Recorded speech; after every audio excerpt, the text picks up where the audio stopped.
Hey, stop! In episode 84 of Man Up, I talk about the gift of giving within relationships. Masculinity for the intelligent man. I'm David Tian, Ph.D., and this is Man Up! Hey, it's David Tian, Ph.D., and welcome to episode 84 of Man Up. I am back in Bangkok. Let me just move this a little bit. And thank you for continuing to watch. It means a lot to me.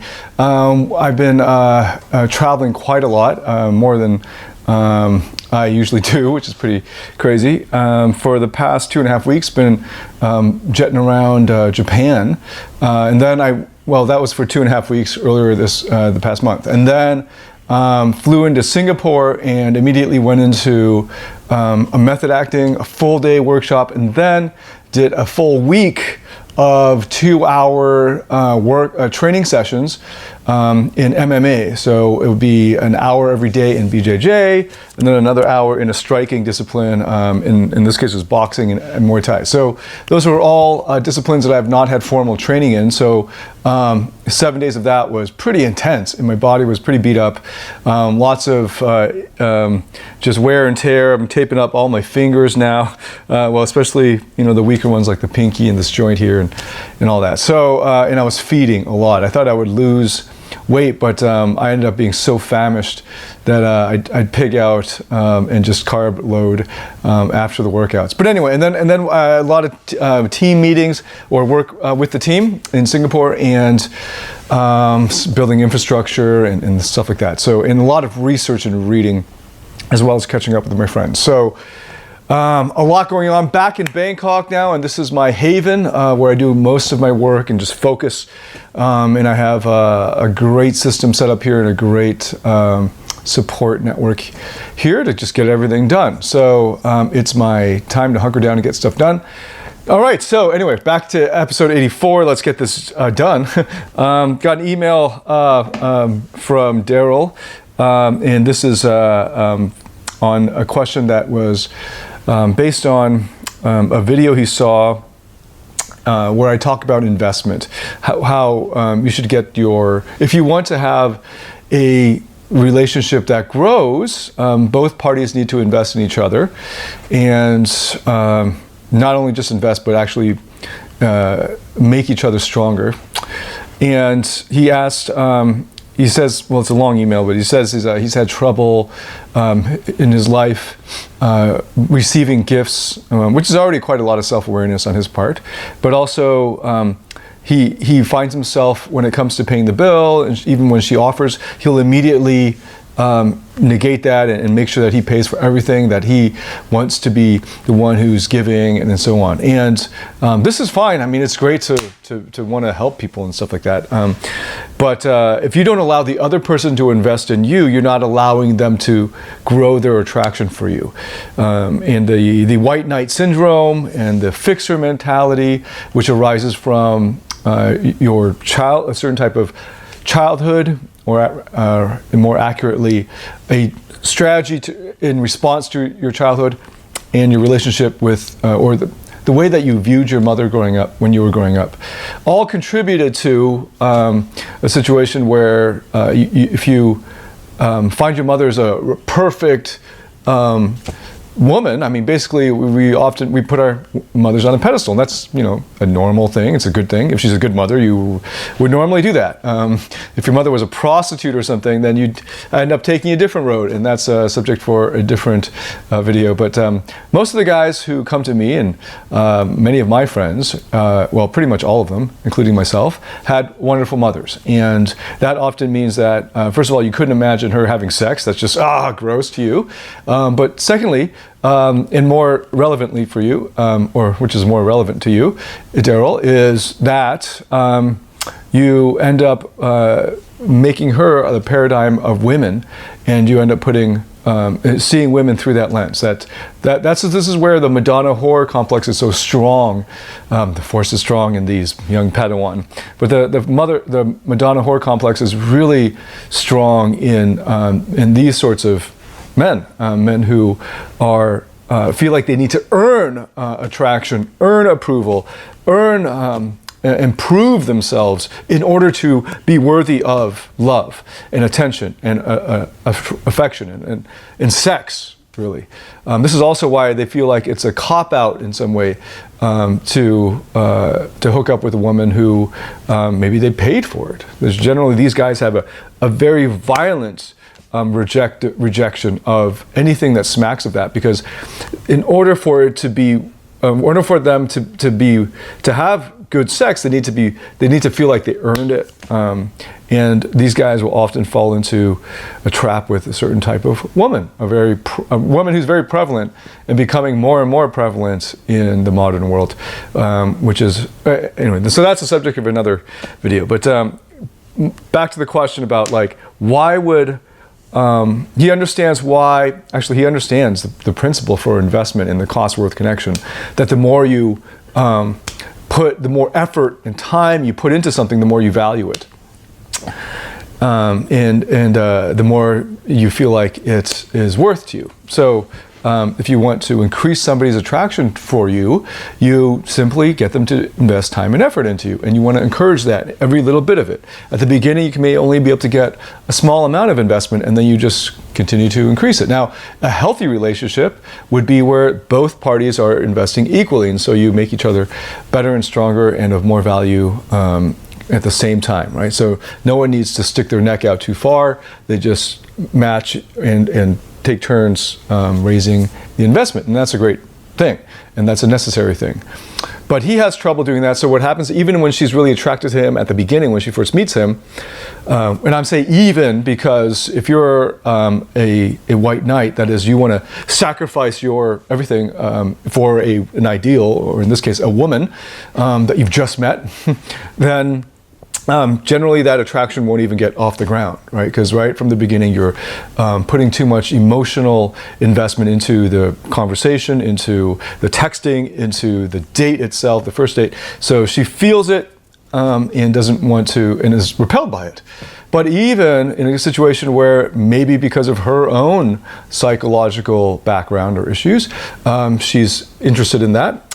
So let's say that for the sake of, or hypothetically, that attraction happens at the beginning, because in order for him to feel worthy of the love, so she loves him, or she gives him love, or gives him something approaching love, in order for him to feel worthy of that, he has to do all this extra stuff in order to meet her here, that he thinks, okay, she's loving me here, that's such a big thing.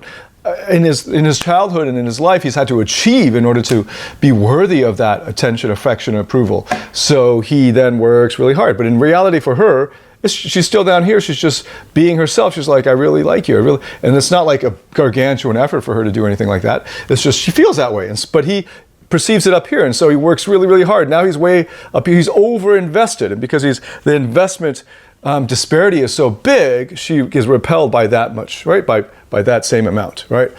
And then the whole thing falls apart. And you see a lot of these so-called nice guys wondering why everything's falling apart the more that they put in. Well, that's because they're not asking her to put in an equal amount of emotional investment. Or they go so far over in their initial period that it's too heavy for her to match that. So they go way out of that comfort zone for her, of most women.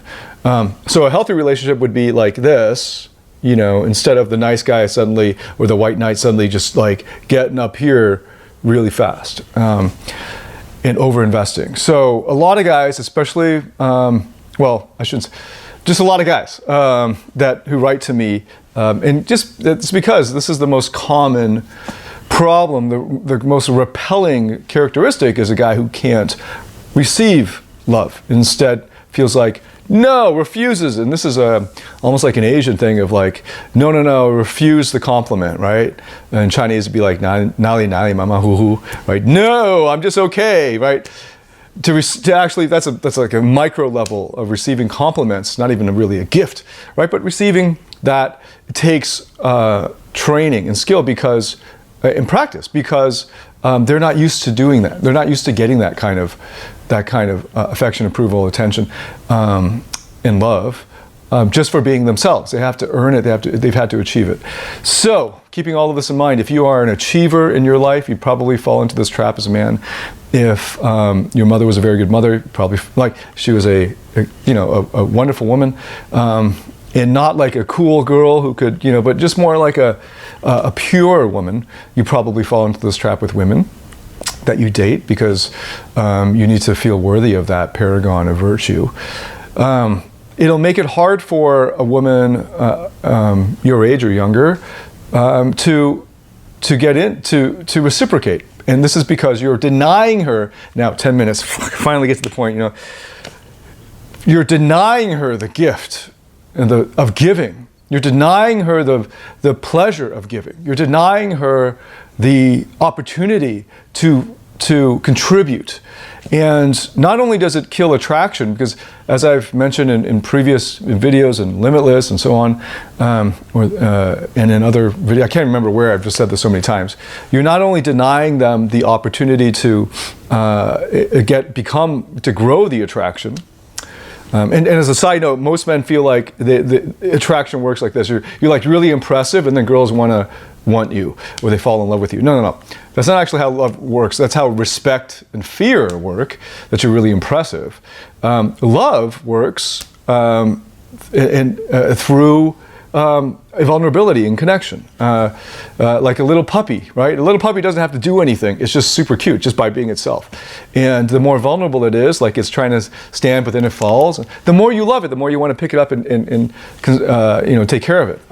That's something that a lot of guys don't understand. Instead of being themselves, which are, given their emotional maturity, is like a puppy, really. Instead of being vulnerable and open and saying, here's who I am, and because that takes a lot of courage, actually, right? Instead of doing that, they're trying to be and let this camera focus. They're trying to be fierce, like fear-scarred dogs, and just showing their teeth and showing what they can do, as if that would make us love that dog. But it doesn't. Just make sure this is focused. That looks focused. But it doesn't. So instead of trying to impress a girl, you should never be in the mindset of trying to impress anybody, really. You should just be in the moment and just be in the moment, and focus on the other person, what they're saying, thinking, feeling, and interacting with that without pretense or agenda. That's ideal, obviously. So that was a tangent. Now, the point was, damn it, I lost it. That was a long tangent, so I kind of lost the denying her the gift of giving. So a lot of guys they understand how if you don't allow her to invest, she won't grow attraction. And they understand that intellectually. But here's another thing that they don't understand, that there is a lot of pleasure in giving. And now teaching this, the gift of giving, telling this to you as a man suffering from white knight syndrome, it's Daryl. It's and I did too. I'm not putting you down. There's nothing wrong with you. You just need to grow out of that. That's all. And I was in that for 35 years of my life, really. And for all I know, still am growing out of that white knight syndrome. Because for many historical reasons, right, we as men have been fed that lie of the Disney lie of, and it's not just Disney, it comes from all these fairy tales of the knight in shining armor coming to rescue the damsel in distress in the tower, and she's like, he's killing these dragons. He's like, has to kill all these goblins and trolls and whatnot, and the enemy, and he scales this tower and then vanquishes the dragon. And after all of this adversity, he comes into the tower in order to rescue a sleeping woman. She freaking slept through the whole thing. And then he earned it. He earned her hand. It's like bullshit, man. It's actually very sexist. But anyway, you're raised on that, as all of us were, and that's infected your thinking. So, hey, if you really want gender equality, it's both ways. And I think Disney and like the cool movies are starting to pick up on that. Anyway, but that's what we've been fed. So you got to earn it. That's white knight syndrome. Now, the point of this video is about the gift of giving. That one of the greatest pleasures in life, one of the purest pleasures in life is giving without expectation of return. If you haven't done that yourself, if you haven't evolved to that level, and I say that humbly because I didn't really give without expectation of return in terms of my philanthropy or charity work until past couple of years, really. I did do some missions work, and but missions work is more about like converting people, but just like, look, you don't giving without even anonymously, without any recognition or telling people about it is incredibly freeing and empowering to you as an individual. And when you don't let her give to you, you're denying a very important part of a relationship and the feeling of pleasure and joy and happiness. You're denying that to her. When she treats you to the dinner, or when she buys you a gift, or when she goes out of her way to cook for you, or when she invests in you, you need to receive that graciously. This is your duty now. To receive it graciously is a skill, is a maturity, where you say thank you very much and you really appreciate it. You don't say no, let me handle it. That's bullshit. That's coming out of a place of insecurity, and it's basically like kicking a puppy in the face. Let the puppy do whatever it is. Yes, you can walk over and pick up the bone yourself and bring it to you. You can do it. But then you're denying the puppy the game, the pleasure of playing with you. So when you play fetch, you throw the bone out. Yes, you could go and walk over and pick it up yourself and bring it back, but allow the puppy to go and get it and bring it to you and then reward it. This is an important part of that relationship. Now, I'm not saying women are puppies, but you should be more of a puppy. But what I'm saying is the giving itself is an extraordinary feeling, and you need to allow, in a relationship, you need to allow that to happen. If you as a man are so insecure because you don't feel worthy of her or of the relationship, of happiness, of unconditional love, really, of not having to do anything and still getting it, getting what you want, getting the approval, getting the attention, getting the love, getting the attraction, of not having to do anything in the moment to earn it, but just instead being in the moment and receiving it and appreciating it. If you're not used to that and you feel like you have to work for it every time, and only then will you feel settled and comfortable, and know that that's coming from a place of deep insecurity. And if you're a nice guy, if you're an achiever, from a young age you learned that you had to be a certain way and do and accomplish certain things in order to be appreciated by your parents and society and the schools and your teachers and so on, your adult authority figures, then you've been conditioned. Understand that you've been conditioned into this. It's not your fault, and you're not broken or anything. You just need to evolve out of that. Okay, that served its purpose at that time. Now it's time for you to grow up and evolve out of that, and allow her and allow people to give to you, so that you may give them that pleasure. Obviously, I don't need to say to you, Daryl, or to the guys who are white knights naturally, you should be reciprocating as well in a relationship. That's just a healthy thing. Give and take, 50-50. I mean, it's not give and take is the wrong phrase, but to invest equally, right? But that means that you need to receive equally. So there you go, the gift of giving. Give it to her as well. All right, got to end this video way over time, and I see that the battery needs to be recharged. Okay, so until next time, join the private Facebook group. I will interact with you there, ask your questions there, get your answers there, and I will pick from there to answer questions as well. I'll see you inside the private Facebook group. Just click on that link and request to join. Until next time, man up.